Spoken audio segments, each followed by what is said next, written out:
வாங்க இன்றைக்கி பொங்கல் பரிசு என்ன வாங்கியிருக்கேன்னு பார்க்கலாம். அங்கே பச்சரிசி வந்து 1 கிலோ பச்சரிசி கொடுத்துருக்காங்க. அடுத்து பாருங்கள், ஜீனி கொடுத்துருக்காங்க, 1 கிலோ ஜீனி கொடுத்துருக்காங்க. பணம் வந்து 3000 ரூபா பணம் கொடுத்துருக்காங்க. வேட்டி சேலை கேட்டதுக்கு வேட்டி சேலைலாம் தீர்ந்துருச்சு அப்படின்ட்டாங்க. கரும்புமே இல்லை அப்படின்ட்டு நானுமே கடையில் பார்த்தேன். கடையில் எதுவுமே இல்லை. வேட்டி சேலை இல்லை, கரும்புமே இல்லை. ஜீனியும் அரிசி இருந்துச்சு.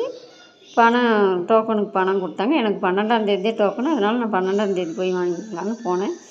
எல்லாமே தீர்ந்துருச்சு இங்கே அப்படின்ட்டாங்க. சரி கொடுத்ததை வாங்கிட்டு போவோம் அப்படின்னு வாங்கிட்டு வந்தாச்சு. நீங்கள்லாம் என்னென்ன வாங்கியிருக்கீங்கன்னு கமெண்டில் சொல்லுங்கள்.